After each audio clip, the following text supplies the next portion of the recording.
Avez-vous déjà fait des achats par correspondance? Dans ce cas, vous avez connu la délicieuse excitation de l'attente du facteur et vous pourrez facilement vous identifier à Margot. En 1938, à l'époque où les baromètres étaient encore une denrée rare, Margot en commanda un par correspondance. Lorsque son colis fut livré, elle l'ouvrit le cœur palpitant, mais son enthousiasme fut de courte durée. Le baromètre indiquait avertissement d'ouragan violent. Impossible, se dit Margot. Aucun ouragan majeur n'avait frappé Long Island depuis plus d'un demi-siècle.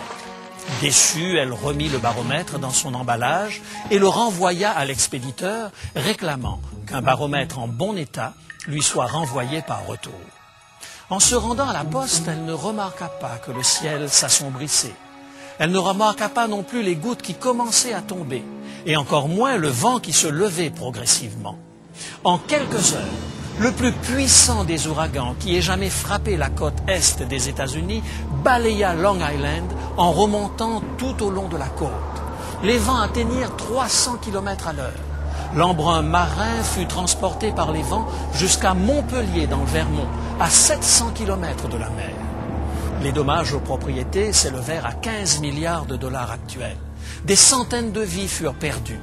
Margot renvoya à l'expéditeur un baromètre dont elle négligea l'avertissement.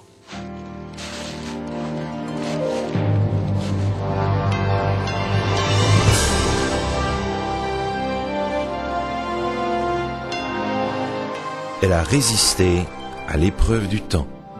La Bible, le livre de la révélation, est toujours d'actualité dans le monde complexe d'aujourd'hui. Voici, il est écrit. C'est un message de foi et d'espérance que vous présente maintenant José Élysée.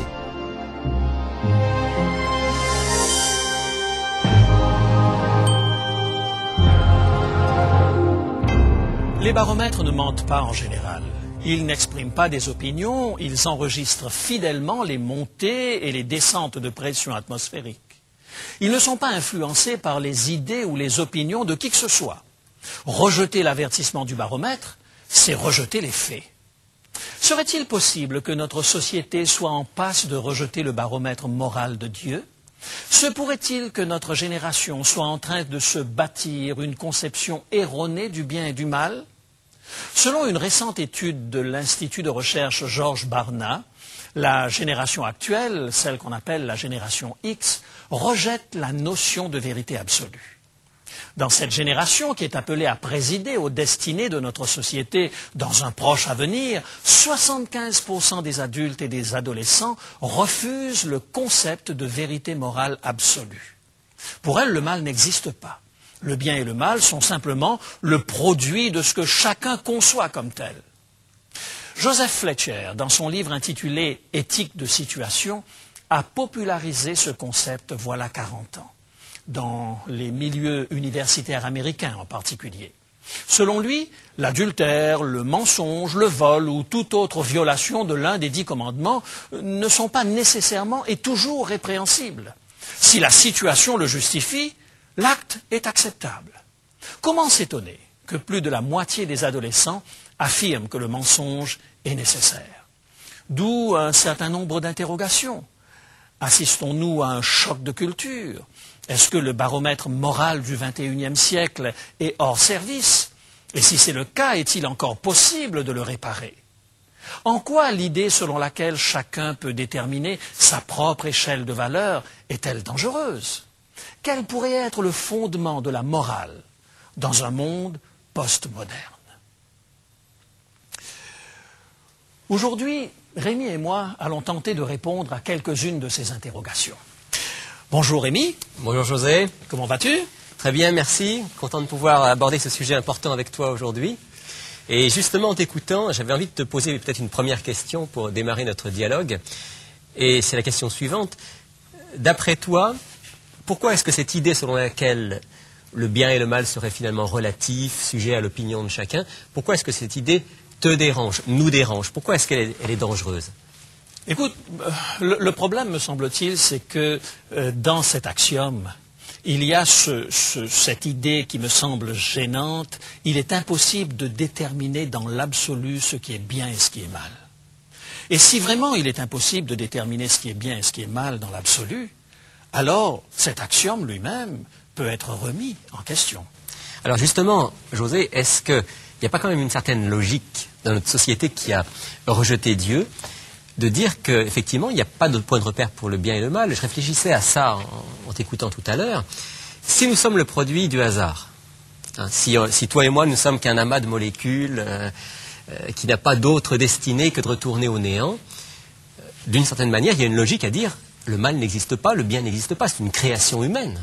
C'est tout à fait juste, c'est tout à fait juste. Si nous partons effectivement du fait que nous ne sommes pas une création de Dieu, une créature de Dieu, alors à ce moment-là, effectivement, il n'y a aucune raison de vouloir à tout prix avoir une certaine morale. Et peut-être c'est assez étonnant que les Américains, par exemple, s'interrogent autant par rapport à la destruction des 2 tours. Parce que si tu te places du point de vue de ces gens qui C'était une bonne action pour eux. C'était une bonne action pour eux. Ils persuadés. étaient en train de défendre une cause juste.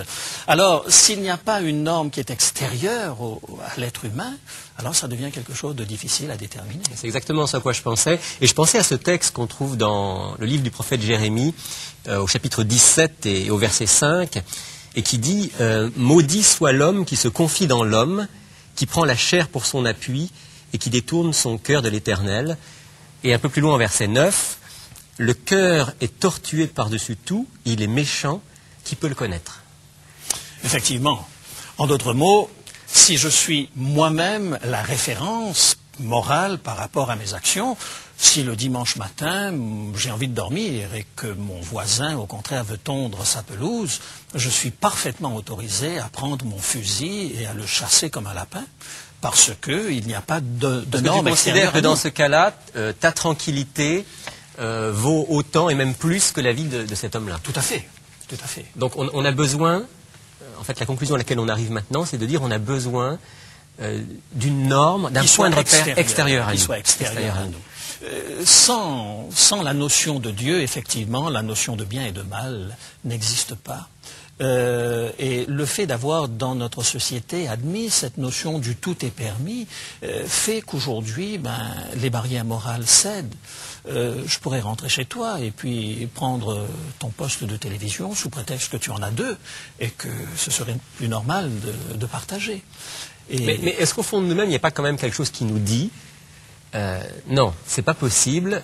On a quand même la notion du bien et du mal. On sait instinctivement presque qu'il y a des choses qui sont pas bonnes. Est-ce que ça, ce n'est pas la trace quand même qu'en nous, Dieu a placé une conscience et qu'au fond, il y a une norme qui nous dépasse? Alors, ceux qui sont chrétiens te diront effectivement, c'est la conscience, c'est l'Esprit de Dieu qui nous parle. Ceux qui ne croient pas en Dieu diront, mais c'est tout simplement l'expérience de la vie qui nous a amenés petit à petit à mettre sur pied un certain nombre de garde-fous pour qu'on n'aille pas trop loin.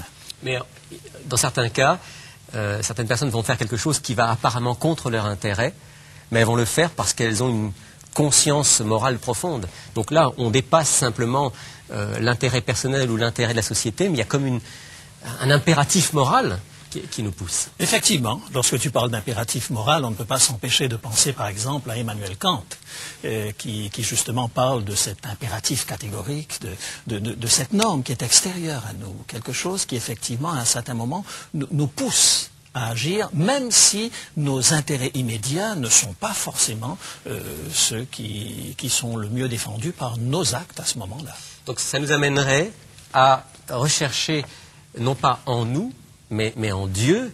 Et pour nous, ici, il est écrit, on va parler de sa parole, la Bible, le point de repère. Je pense à ce texte, vous savez, qu'on pourrait peut-être lire ensemble, texte très connu dans le livre des psaumes, au chapitre 119, qui est un texte qui nous parle justement de la parole de Dieu comme d'un point de repère. Dans le psaume 119, au verset 105, « Ta parole est une lampe à mes pieds et une lumière sur mon sentier. » Alors là, nous sommes rentrés vraiment dans un terrain qui nous est vraiment familier. Parce qu'effectivement, c'est ma profonde conviction que l'homme a besoin d'une référence qui est extérieure à lui. Et c'est à ce moment que la parole de Dieu le dit, dans ce texte que tu viens de lire, que la parole de Dieu est vraiment la référence qui me permet de savoir où je vais. Et qui devient également une norme qui dépasse, je dirais, une culture locale. et qui permet d'envisager une réflexion qui soit beaucoup plus globale et qui concerne l'humanité tout entière. Et dans le même ordre d'idées, puisqu'on parle justement de la parole de Dieu, point de repère, dans le psaume 111, donc un tout petit peu avant, il y a un verset important, et peut-être on pourrait le lire ensemble, c'est le psaume 111, le verset 7. « Les œuvres de ses mains sont fidélité et justice, toutes ses ordonnances sont véritables, affermies pour l'éternité. » Le mot éternité est intéressant. C'est ça, aussi. parce que ça donne cette idée que c'est quelque chose de permanent, qui dure au-delà des cultures et des changements d'époque. Et c'est assez impressionnant de constater que, par exemple, si tu prends les 10 commandements, on se rend compte que ces règles qui sont parmi les plus anciennes que l'humanité connaisse sont des règles qui encore ont toute leur valeur aujourd'hui. Et dès qu'on s'en éloigne plus ou moins, on se retrouve devant un certain nombre de situations sociales, culturelles qui deviennent extrêmement complexes à résoudre. Et ces 10 commandements dont on parlait encore il n'y a pas très longtemps dans l'actualité ont servi de base pour des constitutions aussi importantes que la Charte universelle des droits de l'homme ou la Constitution américaine ou autre. On sent qu'il y a là un texte fondamental, fondateur. Tout à fait, tout à fait. D'ailleurs, c'est intéressant de rapprocher cela, par exemple, au phénomène que l'on constate actuellement aux États-Unis, avec le fait que dans un certain nombre d'États, on est en train de tenter d'enlever en quelque sorte et je dirais des règles de ces différents États le fait que l'on récite les 10 commandements ou que l'on ait les 10 commandements inscrits quelque part ou même voire dans un monument. Peut-être, on va revenir aux 10 commandements, José, si tu es d'accord, mais juste faire un petit retour pour se dire, est-ce que finalement, l'absolu est aussi absolu que cela? Je prends juste un exemple. Il y a des cas où on se dit, par exemple, est-ce qu'il faut dire la vérité à quelqu'un qui va mourir? Lorsqu'on est dans une situation où en disant la vérité on risque la vie de quelqu'un, est-ce qu'il faut parler? Tu vois ce que je veux dire? Ce genre de conflit qu'on peut avoir dans notre esprit. Est-ce que l'absolu est absolu ou est-ce qu'il y a des cas où il faut choisir le moindre mal? Tu as pris des exemples dramatiques, mais on pourrait prendre des exemples peut-être un peu plus anodins. Le jour où ta femme te demande « Dis-moi, est-ce que je suis belle ?» Est-ce qu'il faut voir le risque qu'il peut y avoir? Dans mon cas, il n'y a pas de problème, je peux lui dire qu'elle est jolie. Moi aussi. En fait, tu as raison de souligner le fait qu'à certains moments, on se trouve dans des situations où il y a comme des conflits de devoirs. D'un côté, on voudrait dire la vérité, mais cette vérité est en opposition avec, je dirais, la vie. Il y a des exemples qui sont tout simples. Ceux que l'on prend, les exemples classiques. Pendant la dernière guerre mondiale, un juif vient chez moi, il me demande asile et je lui offre l'asile. Et ensuite arrive un agent de la Gestapo qui me demande, avez-vous un juif chez vous? Qu'est-ce que je dois faire? Est-ce que je dois répondre, oui, j'en ai un et je sais que je le livre à la mort? Ou bien est-ce que je dois mentir et je serai mal à l'aise avec ma conscience? Alors dans cette circonstance, on se rend bien compte qu'il y a une sorte de conflit. C'est comme une question de hiérarchie de valeurs. Oui. Qu'est-ce qui va être plus important, dire la vérité de manière absolue ou bien sauver la vie de ce juif qui est dans ma maison? On avait un exemple biblique dont on parlait en préparant l'émission qui était intéressant de rappeler. C'est l'exemple des sages-femmes à l'époque du pharaon d'Égypte. Oui, ce qui est intéressant dans l'expérience, c'est que la conclusion de l'histoire, c'est que Dieu bénit les sages-femmes et Dieu les fit prospérer parce que, en fait, ces femmes ont menti.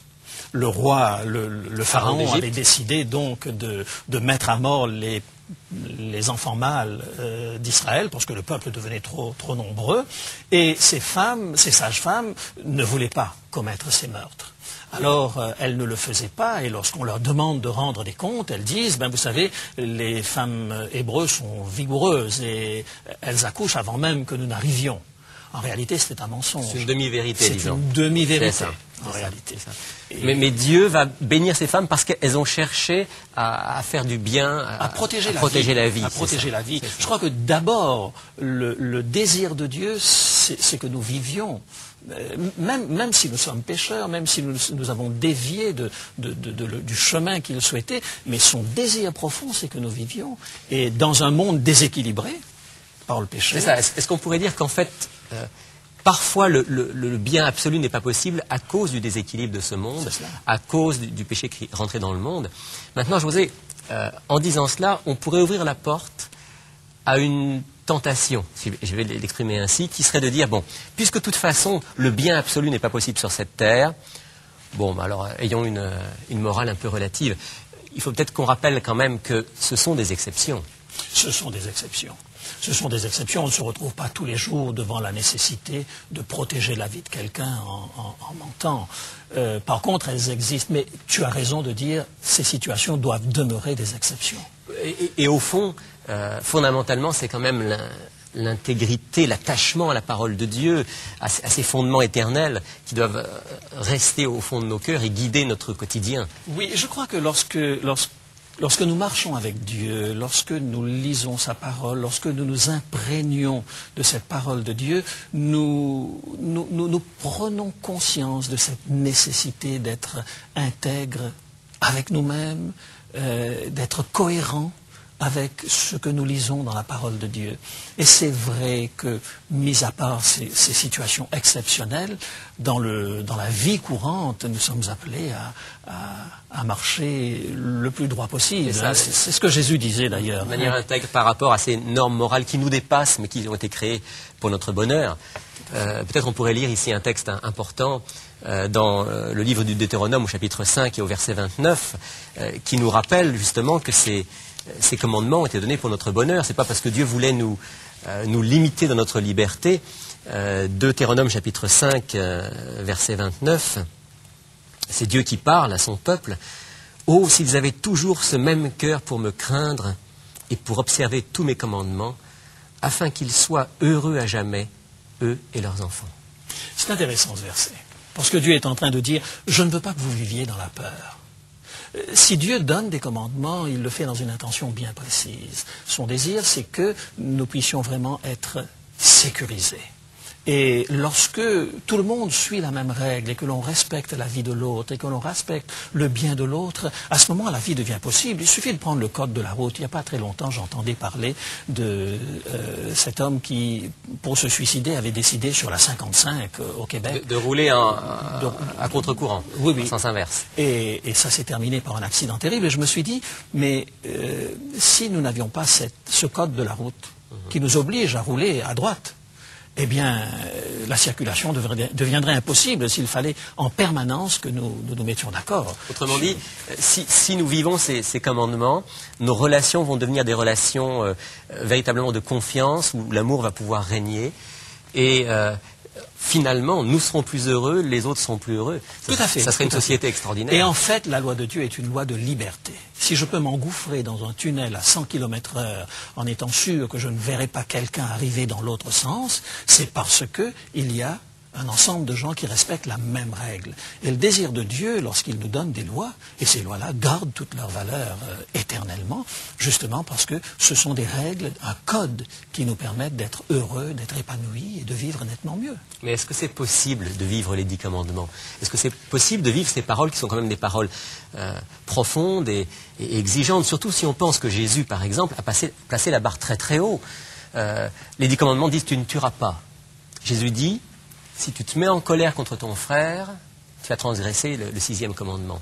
La 7e parole des 10 commandements dit « tu ne commettras pas d'adultère ». Jésus dit « si tu regardes une femme et que dans ton cœur tu la convoites, tu veux la posséder alors qu'elle n'est pas la tienne, tu as déjà commis un adultère ». Donc il place la barre très très haut. Est-ce que c'est possible ça? Il me semble que ce n'est pas tellement que la barre soit placée très haut, comme il est en train d'essayer de nous faire comprendre que ce n'est pas une question de légalité. Il est en train d'essayer de nous faire comprendre qu'il y a une autre relation qui est derrière cela. Tu vois, lorsque je n'avais pas d'enfant et que je voyageais, que je roulais dans mon village, je passais devant les écoles où il y avait un panneau qui indiquait 25 km à l'heure, et je ne le respectais pas toujours. Le jour où mon fils a été dans cette école, j'ai respecté sérieusement ce panneau, parce que tout d'un coup j'ai pris conscience que la vie de mon fils était en danger. C'était peut-être très égoïste comme réaction, mais il y avait autre chose que tout simplement un panneau qui me dit ne fais pas cela. Ce qu'on est en train de dire ici, c'est que la base de la vie morale et de ces normes dont on parlait qui sont extérieures à nous, Cette base, c'est l'amour. C'est l'amour. Parce que tu aimais ton fils, donc aussi, en même temps, tu respectais tous ses enfants. Et que finalement, on ne va vraiment vivre la loi telle que Dieu nous l'a donnée, telle que Jésus nous l'a donnée, que si son amour est placé en nous. Je mettrai ma loi dans leur cœur, dit la parole de Dieu.